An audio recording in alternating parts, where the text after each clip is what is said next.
Buenas tardes, una semana más, que para mí no es una semana más. Son 5 minutos, he ido a arreglarme un poco el moño. Y seguimos con Alexander Solzhenitsyn. La segunda parte del libro era como, yo creo que más interesante. Es que se hacía muy largo y seguramente este vídeo también será largo, por lo menos media hora. Pero he decidido hacerlo en dos vídeos, es que se hacía larguísimo.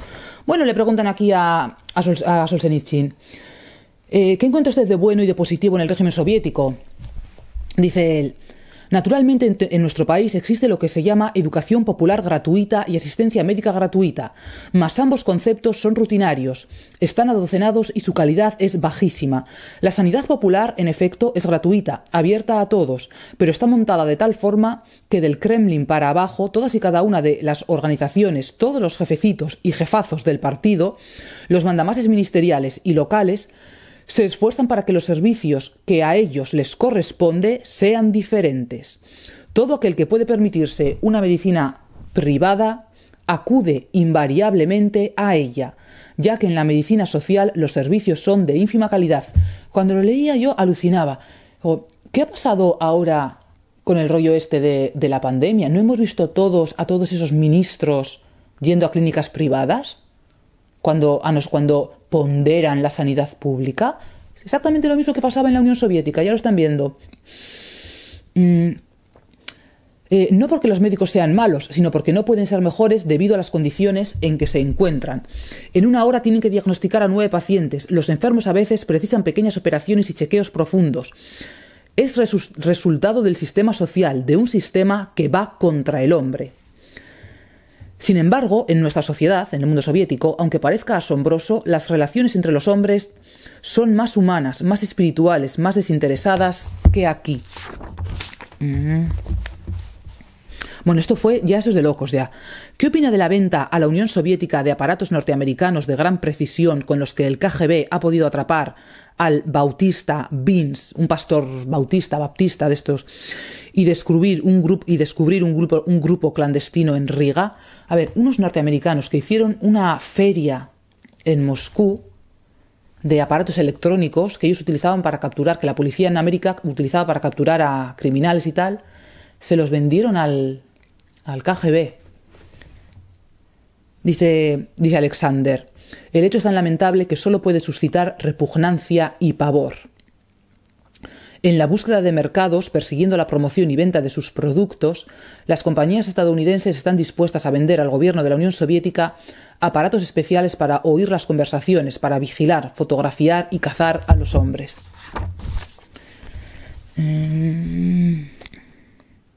Aquí, cuando uno lee sus obras, tiene la sensación de que considera a Occidente vulnerable, impotente, sin fuerzas morales y espirituales. ¿Cree usted que Occidente es el país de los conejillos? Lo pone así: el país de los conejillos. De los borregos, más bien, de los conejillos. Bueno, dice Solzhenitsyn: Creíamos firmemente que los occidentales, libres y poderosos, no permitirían que durante tanto tiempo padecieran la esclavitud como si se tratase de animales, pueblos europeos vecinos. Los años de posguerra que pasé en los campos de concentración, y me refiero también a los que sufrían conmigo, los vivíamos con estas esperanzas y con esta fe. Eran años, repito, en los que no podíamos obtener una información veraz de lo que en realidad es Occidente.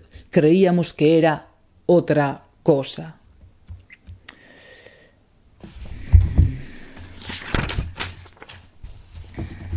A ver, aquí que tengo mucho señalado. Aquí que la Unión Soviética tuvo que, a cuenta de la distensión, tuvo que aceptar a grupos de periodistas extranjeros, pero que luego les pasean de pa' aquí, pa' allá. Hizo lo posible por demostrar que en el país no ocurría nada extraordinario. No, fue cuando lo de Ucrania, cuando lo del hambre en Ucrania, los comunistas provocaron artificialmente el hambre en Ucrania. La realidad es que la propia Europa se estaban muriendo de hambre 6 millones de seres humanos, 6 millones de sencillos labradores, 6 millones de trabajadores del campo, porque les habían despojado hasta del último grano. Y los jóvenes comunistas, en el Komsomol, montaban guardia en las chozas de los campesinos expoliados, y a los niños que se morían de sed les negaban el agua, que se mueran, con tal de que los padres entreguen el pan que todavía les queda. y cuenta cómo iban los periodistas occidentales como verdaderos idiotas, creyéndose todo lo que les decían. Y aquí, no sé si tengo señalado exactamente eso, pero un montón de mujeres, luego dice mujeres periodistas occidentales, verdaderas borregas, aplaudiendo, estaban siendo testigos de cómo construían el canal del Mar Blanco.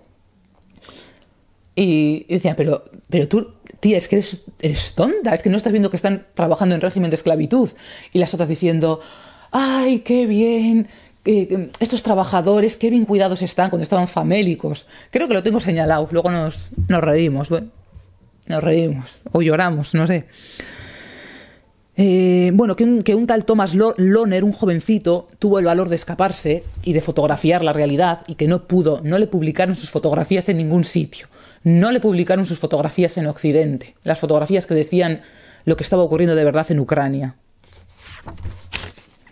Aquí los Druzniki de la Druzina, la guardia que tenían los príncipes y zares de Rusia, que ahora se trata de una militancia voluntaria que coopera con la policía para mantener el orden y la ideología comunista. Como estos chavalitos te podían perseguir, te podían señalar si ibas a la iglesia y tal, en plan... Y como organizaban manifestaciones y tal, en plan Antifa, pues en ese plan. Personalmente tengo grandes esperanzas en los procesos espirituales que se manifiestan en el Este. Mejor dicho, estoy totalmente convencido de que son irreversibles y de que terminarán imponiéndose. ¿Acertó? Tengo que añadir que, por desgracia, temo que el proceso contrario tenga lugar en Occidente, y esto no promete nada bueno a la humanidad. Un régimen autoritario no es lo mismo que un régimen totalitario. Solo en el siglo XX, en el nuestro y solo en contados países, se instauraron regímenes totalitarios, y siempre violentamente. Además, los regímenes totalitarios nunca suceden a una monarquía o a un sistema autoritario, sino que vienen siempre detrás de las democracias. Los regímenes totalitarios aparecen siempre que fracasa la democracia, cuando ésta degenera y se pudre. Bueno, pues plantéense a ustedes mismos si estas democracias, el régimen del 78 y todo lo que hay por ahí, está a punto de pudrirse y qué vendrá después. Repito, el totalitarismo brota en el seno de la democracia, de una democracia débil e incompetente. Sí, me río mucho y me lo paso muy bien, pero no es para reírse. En el último caso, una revolución quiere decir: vamos a acabar con otros para ponernos nosotros. Eso es una revolución. A ver, aquí lo de en Occidente, al parecer en los 70 todavía andaban con el rollo del colonialismo. Y aquí colonialismo, era el colonialismo, Vietnam y ¿cómo es lo de la distensión? Eso es, la distensión. Estos desaciertos, a mi modo de ver, se hacen sentir de modo particular desde el siglo XVIII. Tomo esta fecha para no profundizar en exceso. Se llegó a la conclusión de que cuando el hombre se hubiera saciado, cuando estuviese cebado hasta el gollete mediante la repartición igualitaria de los bienes materiales, en ese momento alcanzaríamos el paraíso terrenal y todo sería maravilloso. Uno de mis juicios sobre Occidente es que este mundo occidental, que nada en la abundancia, que camina sobre los bienes materiales como si fuesen las piedras de las calles, de pronto, o tal vez paulatinamente, los hombres de este próspero Occidente comienzan a rebajar su espíritu. La inflación que se registra en Occidente tiene fundamentos solo de orden económico. No es que la economía ande mal, es que el alma está enferma. Hemos perdido la capacidad de contentarnos, de la mesura, de moderar nuestros deseos. Pero claro, el problema no va a ser solo ese, es como luego dice después, que la economía soviética, y a mí no me sonó raro porque yo lo había leído en Paul Johnson, que la economía soviética fue deficitaria desde el primer momento y que sobrevivió desde el primer momento, desde el 17, desde el 18, gracias a la economía gracias a la ayuda de los norteamericanos. Dice, si todo lo que hay en el este está trasladándose a Occidente, cuando está diciendo de que Occidente nada en oro y en abundancia, tarde o temprano el tipo de economía oriental, que es improductiva, es antieconómica, terminará instalándose aquí. Y eso de que Occidente nada en la abundancia no seguirá nadando en la abundancia durante mucho más tiempo. Y Solzhenitsyn también lo predice. En la Unión Soviética hay unas 7.000 personas en hospitales psiquiátricos, en clínicas especiales, en manicomios, porque piensan distintamente al dogma oficial y se atreven a declararlo. 7.000 personas. Habría que meditar profundamente sobre ello. Esto quiere decir que 7.000 veces por la mañana, 7.000 veces por la tarde y 7.000 por la noche, todos los días, les inyectan diversas sustancias para que pierdan su propia personalidad. Mientras tanto, nosotros aquí, en acalorado debate, planteamos problemas de alta política. 7.000 inyecciones, señores, 7.000, 3 veces al día. A ver, sí, lo siento, lo tengo que decir. O sea, las inyecciones como arma política. 7.000 inyecciones 3 veces al día. ¿Y ahora? ¿7.000 millones de inyecciones 3 veces al año? Lo siento, es que lo tenía que decir. Bueno, este capítulo se titula Una alianza extraña e inaudita. Pero lo mismo que nosotros nos sentimos unidos a vosotros, existe también otra unión. Esto es en el discurso a los trabajadores de Norteamérica. A primera vista es una unión extraña, asombrosa, inaudita, pero cuando se piensa un poco, todo queda aclarado y se comprende mejor. Me refiero a la alianza de nuestros jefes comunistas con vuestros capitalistas. Esta alianza no es reciente. Armand Hammer, busquen en internet quién es este individuo, Armand Hammer. Le llaman algo así como el capitalista de Lenin o algo así. Armand Hammer, H-A-M-M-E-R. Armand Hammer, que goza de buena salud y es muy famoso, que dio los primeros pasos en vida de Lenin al principio de la revolución. Bueno, etcétera, etcétera.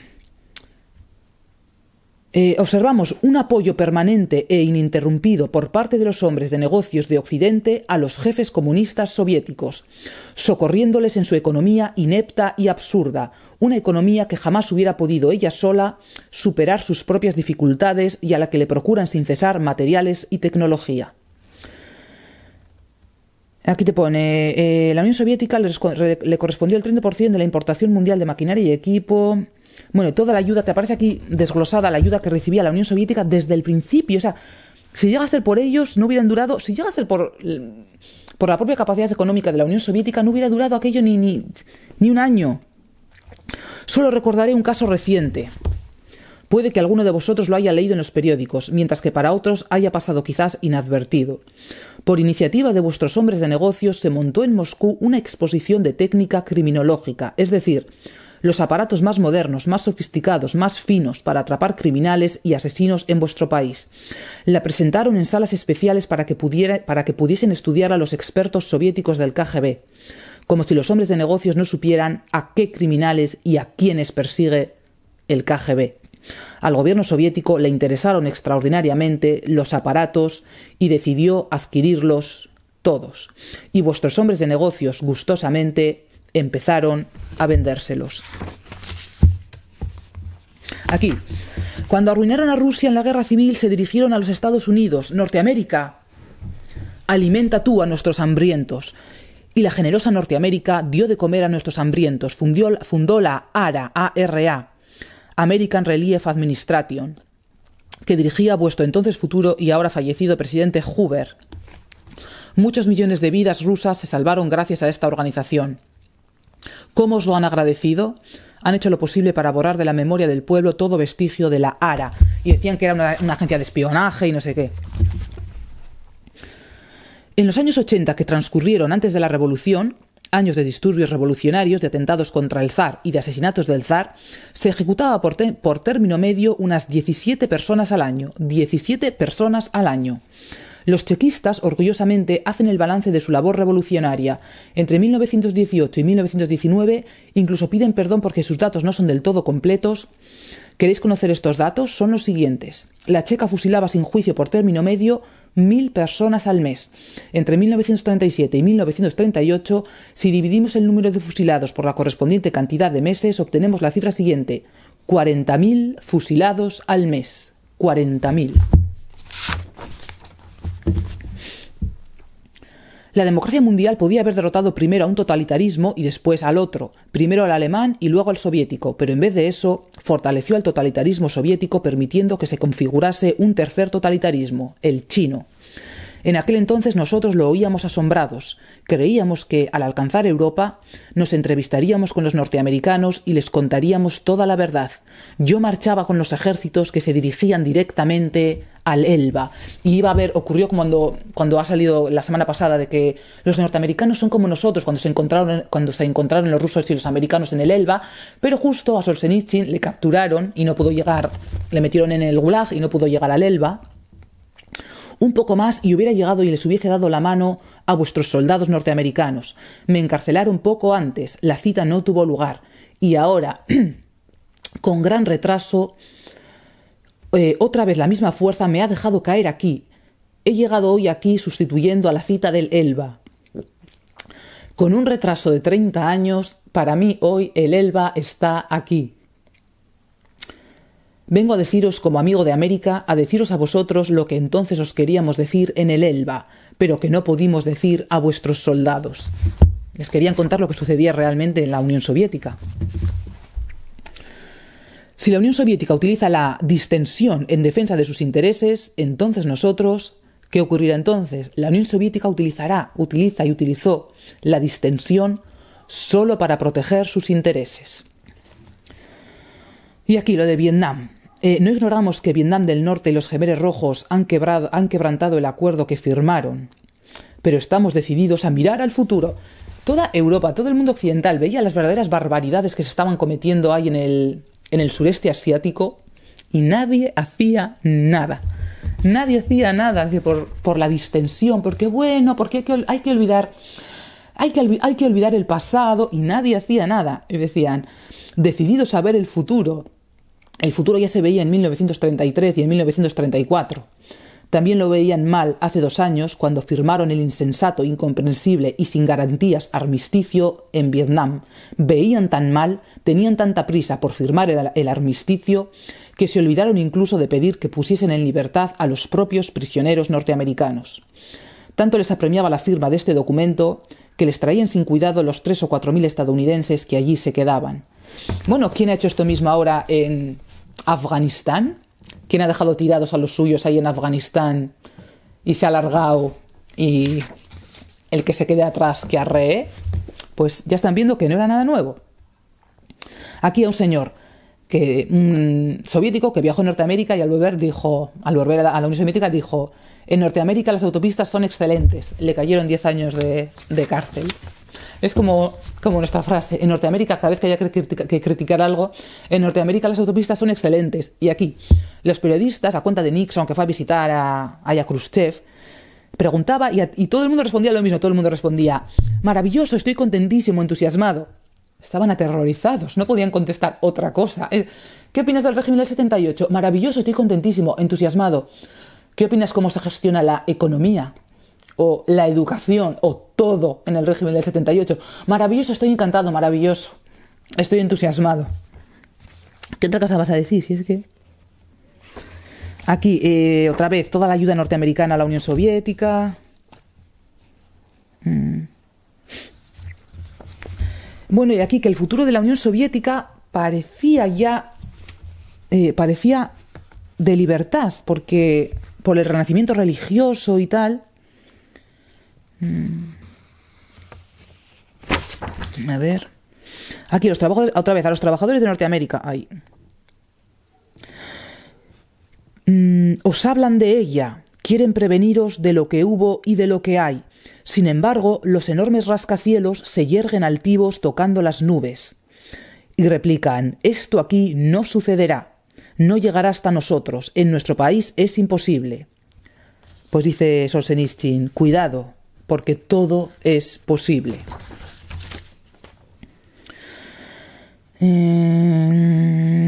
A ver... Las revueltas comunistas... Aquí, promesas incumplidas. El célebre augurio... A ver, cualquiera que haya sido comunista sabe esto de sobra. Te dice el célebre augurio de que las revueltas comunistas comenzarán en los países más avanzados. Inglaterra, Francia, América, Alemania. Pasó justo al revés. Ya lo estáis viendo. O la profecía de que los estados socialistas desaparecerán como institución en cuanto el capital sea derrocado. Sin embargo, ¿dónde hay estados más poderosos que los denominados socialistas y comunistas? En vuestro país, Norteamérica, aquí una individua, una tal Angela Davis. Bueno, pues lo que montaron toda la prensa occidental para liberarla, y era culpable, porque es una presa política, no sé qué, no sé cuál, lo de siempre. Y luego a la pava, cuando la soltaron y le preguntaron, bueno, señora, ¿qué opina usted de lo que pasa en Checoslovaquia? Dijo la tal Angela Davis, es que eso es lo que necesitan, que continúen en la cárcel. Bueno, pues esta es la clase de gentuza que hay en Occidente. Aquí Lenin, hablando de las lecciones de la Comuna de París. Su conclusión principal es: la Comuna de París fusilaba poco, aniquiló a pocas personas, por eso fracasó. Había que eliminar a grupos enteros, a clases sociales enteras. La verdad, lo que la realidad les aguarda a todos ellos, solo podían contarlo... La realidad de todo lo que sucedió, de lo que es el régimen soviético, de lo que fue la revolución del 17, o el golpe de Estado del 17, solo podían contarlo, otra vez, los 21 minutos. Lo que fue la revolución y lo que es el mundo soviético, solo pueden contarlo los socialistas rusos, los mencheviques, los socialistas revolucionarios, pero nunca lo contarán. Hace tiempo ya que yacen bajo tierra. Todos fueron asesinados. Hablan del diálogo, hoy en día se habla de la distensión, del diálogo con los cristianos. Los comunistas van a dialogar con el cristianismo. En la Unión Soviética el diálogo es muy sencillo: el fuego de las ametralladoras y de los revólveres.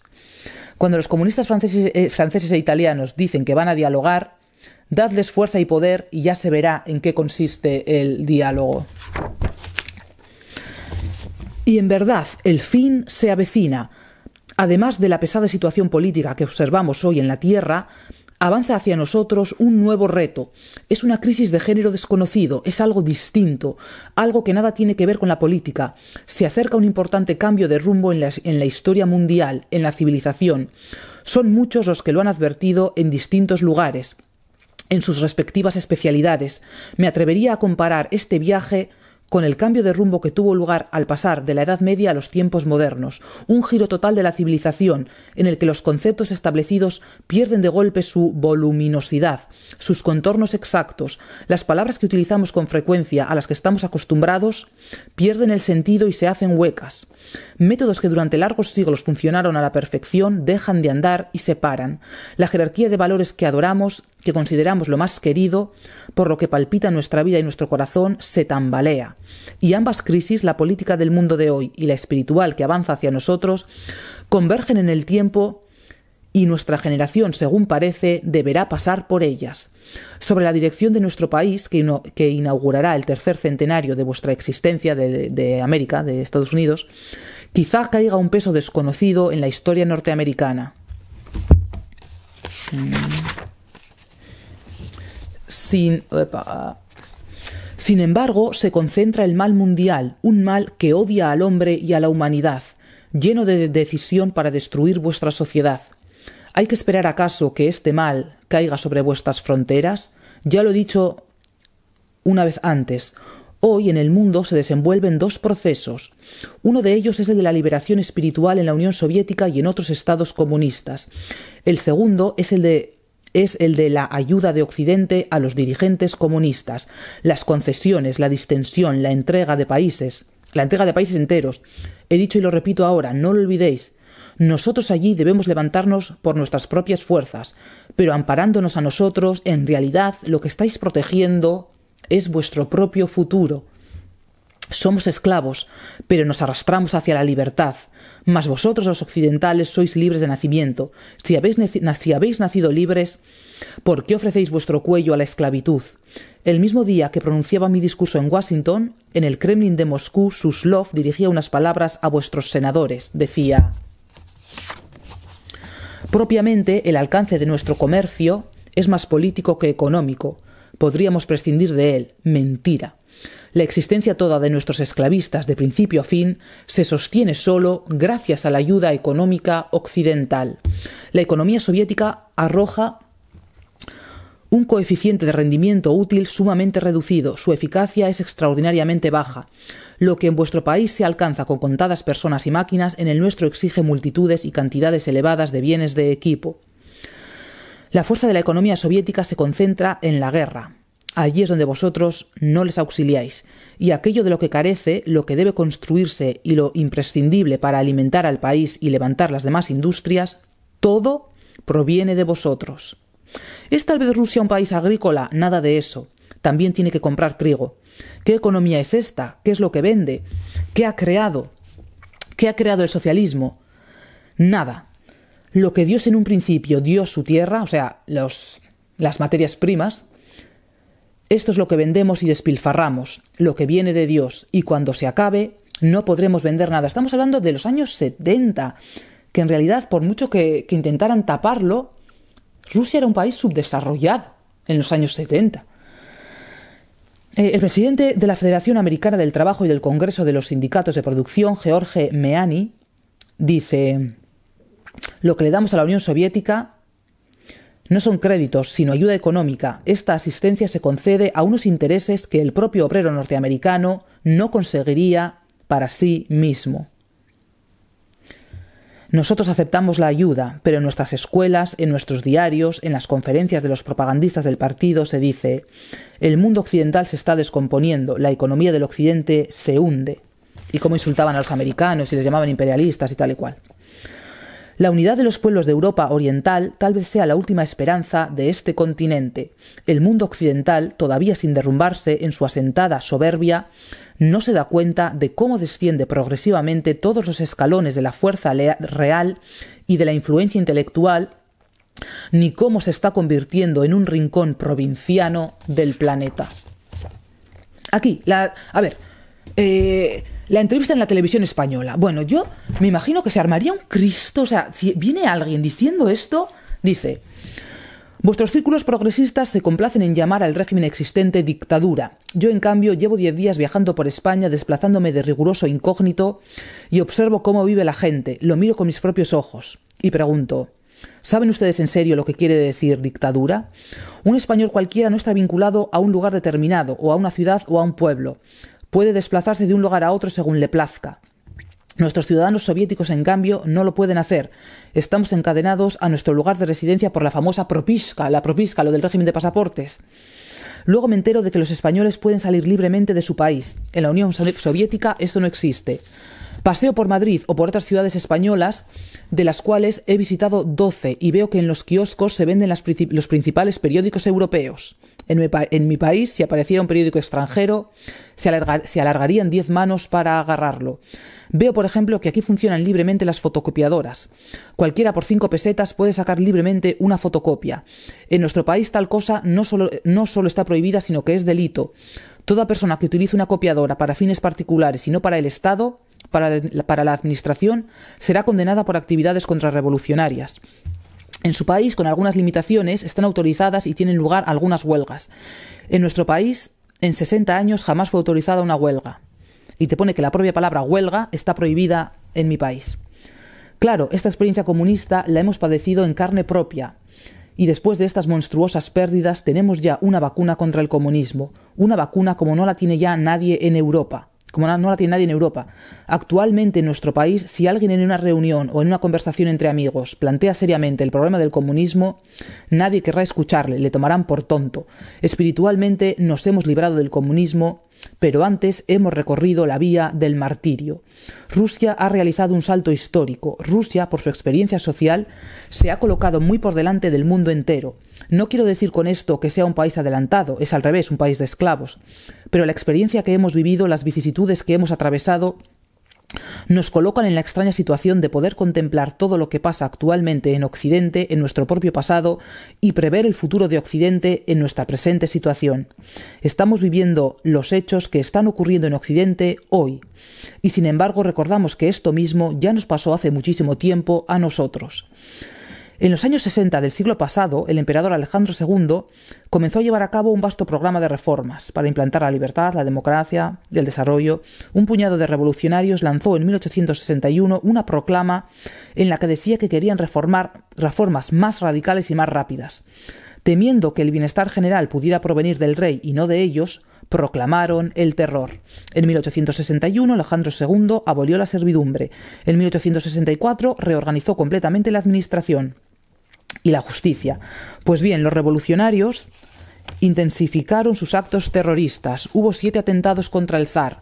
Le daban caza como a una fiera y al final lo mataron. Y después de esto empezaron a matar primeros ministros, ministros del interior, gobernadores civiles, gobernadores en general. Así comenzó una guerra entre los revolucionarios y los círculos dirigentes del gobierno. Toda la opinión liberal no se oponía a los revolucionarios. Antes, por el contrario, los alentaba. Cualquier asesinato de un estadista, de un ministro, le entusiasmaba, suscitaba su aplauso. A los revolucionarios les ayudaban a esconderse, a escapar, lo celebraban. Repito, esto ocurría en nuestro país en el siglo XIX, hace 100 años, y esto es lo que ocurre hoy en Europa. Hoy hemos sido testigos el año pasado de cómo la opinión occidental se indignaba mucho más por 5 terroristas españoles que por el aniquilamiento de 60 millones de víctimas soviéticas. Vemos cómo la opinión progresista exige reformas inmediatas y a toda costa, y saluda los actos terroristas, y se alegra de ellos. Y por esto, aquellos de ustedes que desean cuanto antes una España democrática, tienen la suficiente clarividencia como para prever no solo el mañana, sino también el pasado mañana. Supongamos que mañana se vuelva un país tan democrático como el resto de Europa, pero pasado mañana ¿conservará las suficientes fuerzas como para defenderse del totalitarismo que amenaza a todo Occidente? El que tenga perspicacia, el que además de la libertad ame también a España, debe pensar en el pasado mañana. Y vemos que el mundo occidental está debilitado, ha perdido su voluntad de resistencia. Cada año entrega sin combate más países al totalitarismo. No son la estructura social ni el disfrute de bienes materiales la clave principal de la vida humana. Pero el Oriente totalitario contemporáneo y el actual Occidente democrático, al parecer sistemas opuestos, sin embargo, están en realidad emparentados, reposan sobre una base común. Una base común que viene ya durando 300 años. El mundo occidental está en una crisis que no consigue superar. Pero no es una crisis del siglo XX. La humanidad lleva ya una larga crisis desde que la gente se apartó de la religión. No es una crisis política, sino moral. Ya terminamos. Hasta lo llevamos grabado, todas las personas soviéticas que salimos al extranjero, incluso a un país no especialmente rico, incluso a los países que aquí se consideran pobres, tenemos una sensación como de ahogo. Nos resulta penoso ver cómo se desperdicia la comida, cómo no se acaban los platos, cómo se echan las migas al suelo. Así percibimos los soviéticos esta sociedad. Bueno, no quiero que se alargue mucho, pero bueno, la cosa es que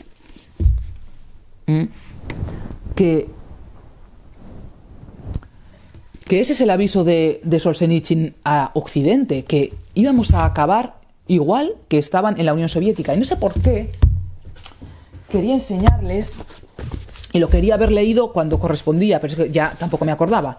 A ver, a cuenta de la revolución, dice Berdyaev, este libro ya se ha reseñado aquí, decía: el mejor de los espiritualistas, de los starets rusos, me contaba en vísperas de mi expulsión de Rusia, que los comunistas y los militares del Ejército Rojo iban a confesarse con él, diciendo que no confiaban ni en Denikin ni en Wrangel, sino solo en la intervención del Espíritu Divino en el mismo seno del pueblo ruso.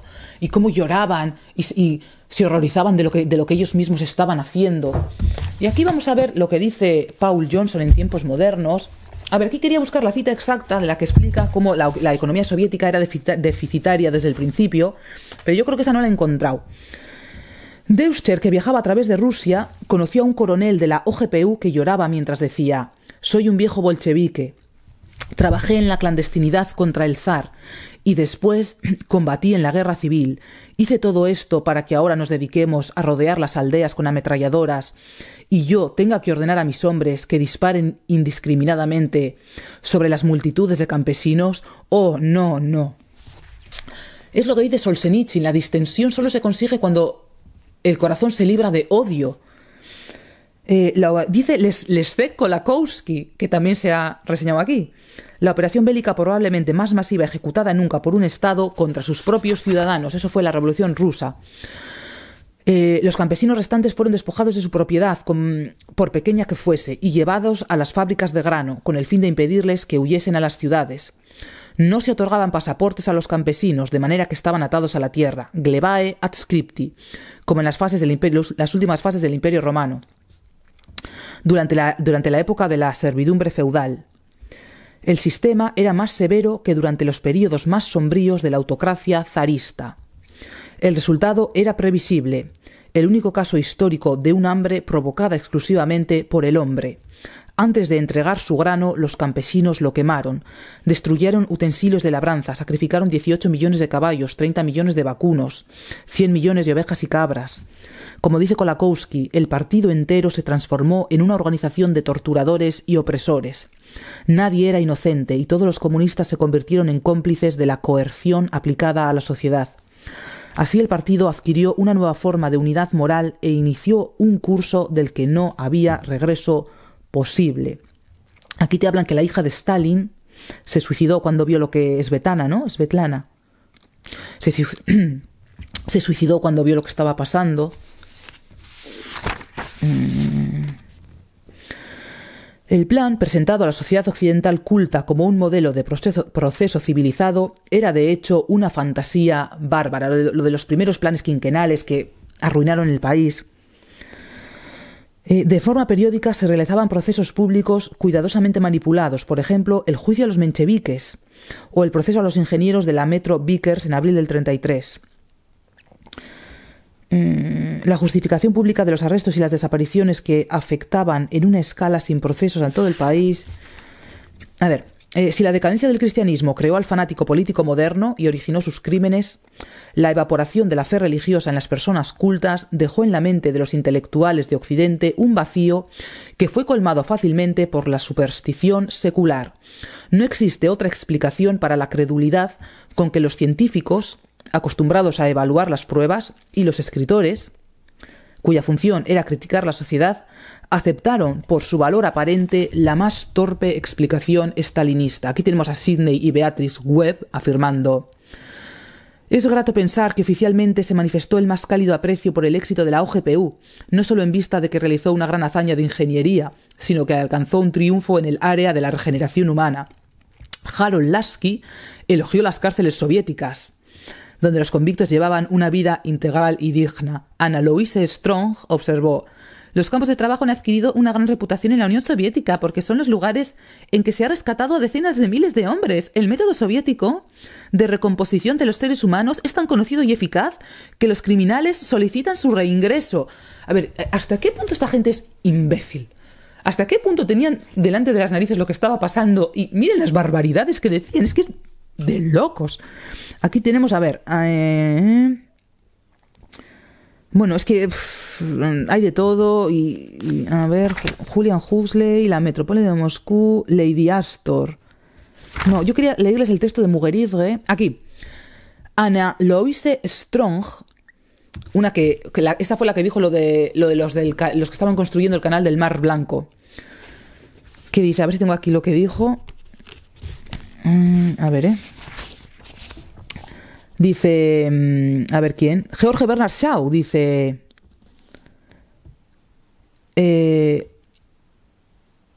a ver. Shaw arrojó por la ventanilla del tren su reserva de alimentos antes de cruzar la frontera, convencido de que en Rusia no había escasez. ¿Dónde ven ustedes la escasez?, preguntó, paseando la mirada por el restaurante solo para extranjeros del Metropole de Moscú. Escribió: Stalin ha cumplido sus promesas en una medida que parecía imposible 10 años atrás, y por eso me descubro ante él. Bueno, pues eso. ¿Quién más? Aquí otra vez de un tal Hewlett Johnson de Anne de Canterbury. De Anne de Canterbury afirmó que conducía a su pueblo, Stalin, por los caminos nuevos y poco conocidos de la democracia. El embajador norteamericano Joseph E. Davis afirmó que Stalin había insistido en la liberalización de la Constitución y proyectado el sufragio realmente secreto y universal. Sus ojos castaños son sumamente atentos y gentiles. Un niño estaría dispuesto a sentarse sobre sus rodillas. Emil Ludwig, el famoso autor de biografías populares, llegó a la conclusión de que era un hombre a quien confiaría fácilmente la educación de mis hijos.